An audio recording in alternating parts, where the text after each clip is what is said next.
श्री स्वामी समर्थ. नमस्कार, मी मंगल तुम्हा सर्वांचं नवीन एका व्हिडिओमध्ये अगदी मनापासून खूप खूप स्वागत करते. मार्गशीर्ष गुरुवारच्या व्रताचे उद्यापन आपण नेमकं कधी करायचं आहे, म्हणजेच यावर्षी 2024 मध्ये एकूण 4 गुरुवार आलेले आहेत आणि मार्गशीर्ष गुरुवारच्या पहिल्या गुरुवारी आपण या व्रताची सुरुवात केली होती आणि शेवटच्या गुरुवारी आपण या व्रताचे उद्यापन करत असतो. तर योगायोगाने यावर्षी शेवटच्या गुरुवारी म्हणजे चौथ्या गुरुवारी एकादशी आलेली आहे आणि त्यामुळे बऱ्याच जणांना असा प्रश्न पडला आहे की उद्यापन नेमकं कधी करावं. कोणाचा एकादशीचा उपवास असेल, कोणाचा गुरुवारचा श्री महालक्ष्मीचा उपवास असेल किंवा मग कोणाचा एकादशीचा आणि महालक्ष्मीचा असे दोन्ही उपवास एकत्र असतील तर मग आपण उद्यापन नेमकं कधी करावं, नैवेद्य कोणता दाखवावा, नैवेद्यामध्ये भाजी चपातीचा नैवेद्य दाखवू शकतो का, उपवास असेल तर नैवेद्य कसा दाखवायचा. तर अशा संपूर्ण प्रश्नांची उत्तरे मी तुम्हाला आजच्या व्हिडिओमध्ये देणार आहे. तर त्यासाठी हा व्हिडिओ शेवटपर्यंत नक्की पहा. चॅनेलवरती नवीन असाल तर चॅनेलला नक्की सबस्क्राईब करा. लगेच आजच्या व्हिडिओला सुरुवात करूयात. मार्गशीर्ष महिन्यातील शेवटचा गुरुवार हा 26 डिसेंबरला आलेला आहे. तर या दिवशी सफला एकादशी देखील आलेली आहे. तर बघा, आपले 3 गुरुवार झाले आहेत आणि चौथ्या गुरुवारी एकादशी आलेली आहे. म्हणूनच सर्वांना हा प्रश्न पडलेला आहे की एकादशी आली आहे तर या दिवशी आपण उपवास सोडावा का, देवीला नैवेद्य दाखवावा का. कारण एकादशीच्या दिवशी देवांना नैवेद्य दाखवला जात नाही, कारण एकादशी तिथी भगवान श्री हरी विष्णूंना समर्पित आहे. म्हणून एकादशीच्या दिवशी उद्यापन करावे का. तर बघा, मार्गशीर्ष गुरुवारच्या व्रतकथेच्या पुस्तकात सांगितल्याप्रमाणे या व्रताचे उद्यापन हे शेवटच्याच गुरुवारी करायचे आहे. त्यामुळे या दिवशी जरी एकादशी असेल, चतुर्थी असेल किंवा आणखीन एखादं व्रत या दिवशी आलं असेल तरी देखील आपल्याला याच दिवशी उद्यापन म्हणजे शेवटच्याच गुरुवारी उद्यापन करायचं आहे. आता ज्यांना एकादशीचा उपवास नसेल तर त्यांनी शेवटच्या गुरुवारी उद्यापन करायचं आहे. तर यानंतर पाहूया की आपण उद्यापन कसे करायचे आहे. तर आपण प्रत्येक गुरुवारी जशी महालक्ष्मीची अगदी मनोभावे पूजा केली आहे तर अगदी त्याचप्रमाणे शेवटच्या गुरुवारी सुद्धा आपल्याला पूजेची मांडणी करायची आहे, देवीची पूजा करायची आहे, कथा वाचायची आहे, आरती करायची आहे, देवीला शेवटी देवीला नैवेद्य दाखवून नमस्कार करायचा आहे आणि मग सायंकाळी तुम्ही गोडाधोडाचा नैवेद्य दाखवून त्या दिवशी तुम्ही 7 सुवासिनी किंवा कुमारिकांना आपल्या घरी त्यांना बोलावून त्यांना देवी स्वरूप मानून त्यांचे स्वागत, तुम्ही त्यांचा आदर करायचा आहे. सुवासिनींना तुम्ही फक्त हळदी कुंकू आणि हातावरती एक एक फळ कोणतेही दिले तरी या व्रताचं उद्यापन केल्याचं फळ तुम्हाला प्राप्त होईल. हे उद्यापन कसं करायचं याच्या पुढे आपण जाणून घेऊयात. आणि मी सध्याच तुम्हाला एका कुमारिकेलाच इथे मी व्रताचे उद्यापन करून दाखवत आहे, तिला तिची ओटी भरून दाखवत आहे. तर सर्वात प्रथम तुम्ही इथे आपल्या घरी ज्या सुवासिनी येणार आहेत तर त्यांना देवी स्वरूप मानून त्यांचं स्वागत, त्यांचं आदर करायचं आहे. सुवासिनी स्त्रियांना देवी स्वरूप समजून त्यांची पूजा करायची आहे. तर सर्वात प्रथम त्यांना घरी आल्यावर आसन बसायला द्यायचं आहे. त्यानंतर त्यांचे पाय धुवायचे आहेत, त्यांचे पाय पुसून त्यावरती हळदी कुंकू, फुलं, अक्षरा वाहून त्यांना हळदी कुंकू लावायचं आहे. तसेच तुम्ही एखादं व्रतकथेचं पुस्तक, त्यावरती एखादं फूल, गजरा, तुमच्याकडे असेल एखादी भेटवस्तू, एखादं फळ देऊन तुम्ही त्यांना नमस्कार करायचा आहे. तसेच प्रत्येक स्त्रियांना या दिवशी उपवास असल्यामुळे तुम्ही यांना या उपवास असल्यास दूध किंवा सुवासिनींना आपण त्या दिवशी तुमची इच्छा असेल तर तुम्ही भोजन सुद्धा देऊ शकता. तसेच या दिवशी कन्यापूजन देखील करता येतं. शक्य झाल्यास या दिवशी ब्राह्मणाला शिदा द्यावा, वस्त्र आणि दक्षिणा देऊन नमस्कार करावा. तुम्ही घरात जो कोणता भाजी चपातीचा नैवेद्य बनवला असेल तर तो तुम्ही या दिवशी दाखवू शकता.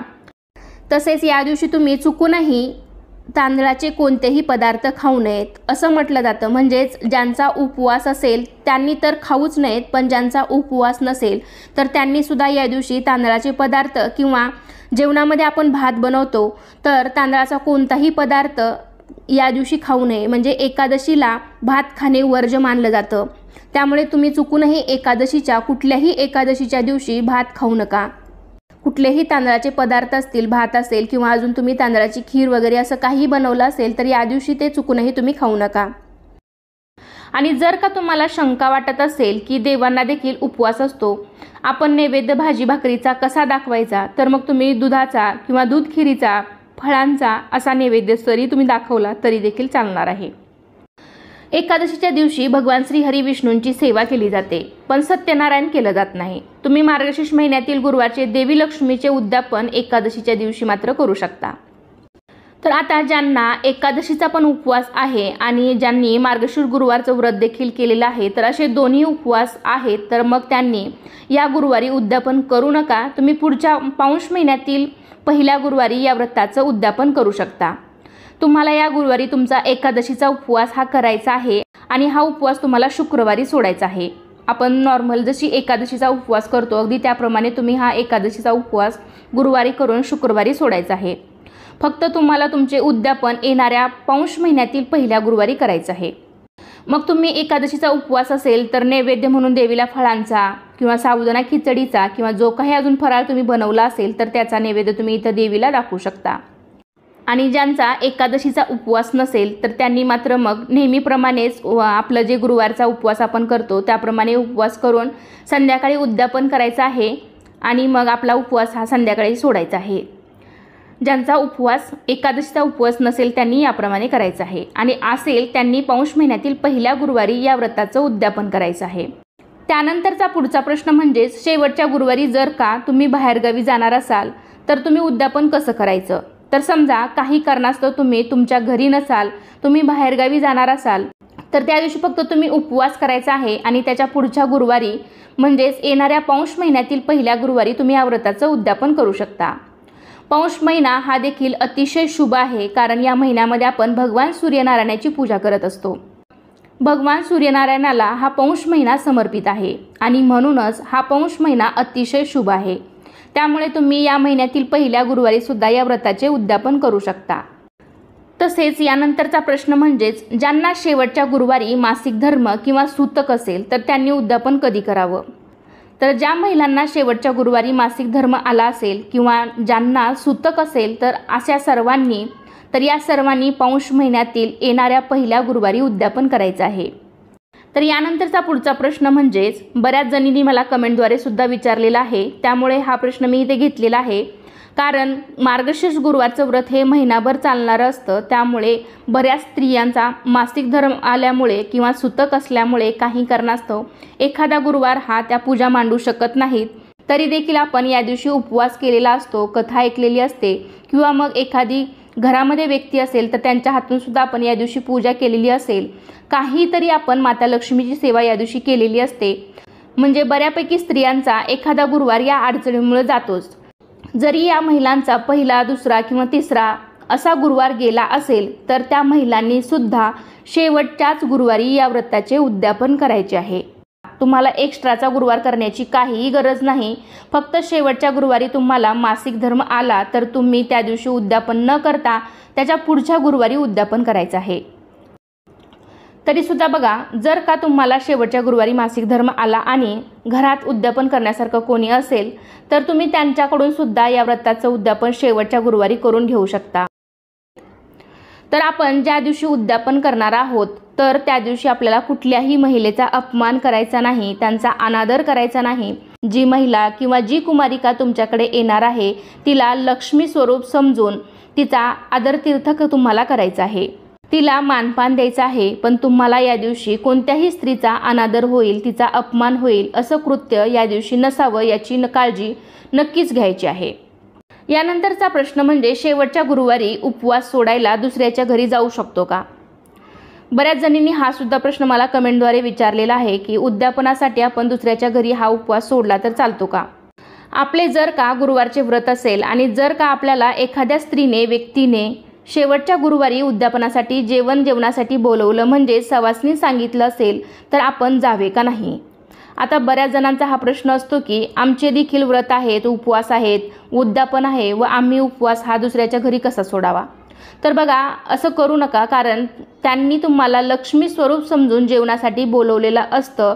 तर अशा वेळेस तुम्ही त्या महिलेच्या घरी जेवणासाठी सुवासिन म्हणून जाऊ शकता. कारण हा मान आपल्याला सुवासिनीचा भेटलेला असतो. कारण तुम्ही त्यांच्या घरी लक्ष्मी स्वरूप जाणार असतात. हा मान मिळायला देखील खूप भाग्य लागतं. म्हणून महिलांनी कृपया अशी चुकूनही करू नका. जर कोणी तुम्हाला जेवणासाठी सवासनं बोलवलं असेल तर तुम्ही नक्कीच त्यांच्या घरी जेवायला जायचं आहे आणि तुमचा उपवास देखील तिथेच सोडायचा आहे.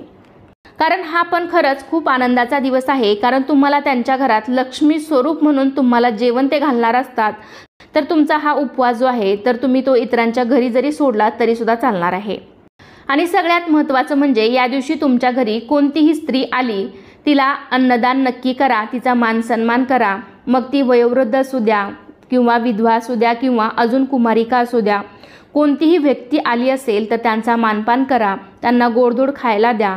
कारण या दिवशी देवी लक्ष्मी कोणाच्याही स्वरूपात आपल्या घरी येऊ शकते, त्यामुळे आपल्याकडून कोणाचाही अनादर होता कामा नये, कोणाचा अपमान होता कामा नये याची काळजी आपल्याला घ्यायची आहे। आणि रिकाम्या हाताने कोणालाही कधीही पाठवू नये, अगदी साखर तरी त्यांच्या हातावर नक्की ठेवावी। त्याचप्रमाणे शेवटच्या गुरुवारी उद्यापन केल्यानंतर आपण जो कलशावर नारळ ठेवलेला आहे, दुसऱ्या दिवशी आपण उत्तर पूजा केल्यानंतर हा नारळ काय करायचा, तर बऱ्याच ठिकाणी हा नारळ फोडला जातो। तर मला असं वाटतं की या नारळाला आपण लक्ष्मी स्वरूप मानून आपण याची पूजा करत असतो। 4 गुरुवार लक्ष्मी स्वरूप मानून आपण या नारळाची पूजा केलेली असते। तर या नारळाला आपण देवीचे कपडे सुद्धा परिधान करतो, दागिने घालतो, देवीसारखं सजवतो, देवीचं स्वरूप देतो आणि त्याची पूजा आपण करत असतो। तर बघा, देवीला कधी फोडता येत नसल्यामुळे हा नारळ आपण शक्य झाल्यास फोडू नका, तर हा नारळ तुम्ही पाण्यामध्ये विसर्जित करू शकता। ज्यांच्या घरात पहिल्यापासून नारळ फोडण्याची परंपरा असेल तर तुम्ही फोडला तरी सुद्धा चालेल। तर बघा, ज्यांच्याकडे ही पद्धत असेल तर त्यांनी नक्की फोडू शकता, किंवा मग बाकीच्यांना माहीत नसेल तर त्यांनी हा नारळ पाण्यामध्येच विसर्जित करा। तर आजचा व्हिडिओ इथे संपतोय। तर आजच्या व्हिडिओमध्ये मी तुम्हाला उद्यापनाविषयी पडणाऱ्या बऱ्याच प्रश्नांची उत्तरे देण्याचा प्रयत्न केला आहे। तर कसा वाटला तुम्हाला आजचा व्हिडिओ मला नक्कीच कमेंटद्वारे सांगा। अजूनही काही तुमच्या शंका असतील कमेंटद्वारे मला नक्की विचारू शकता। व्हिडिओ आवडला असेल तर व्हिडिओला लाईक करा, तुमच्या फ्रेंड फॅमिलीमध्ये शेअर करायला विसरू नका। आणि असेच छान छान व्हिडिओ पाहण्यासाठी चॅनेलला सुद्धा नक्की सबस्क्राईब करा। चला तर मग पुन्हा भेटूया अशाच एका छानशा आणि माहितीपूर्ण व्हिडिओमध्ये। तोपर्यंत धन्यवाद। सर्वांना श्री स्वामी समर्थ।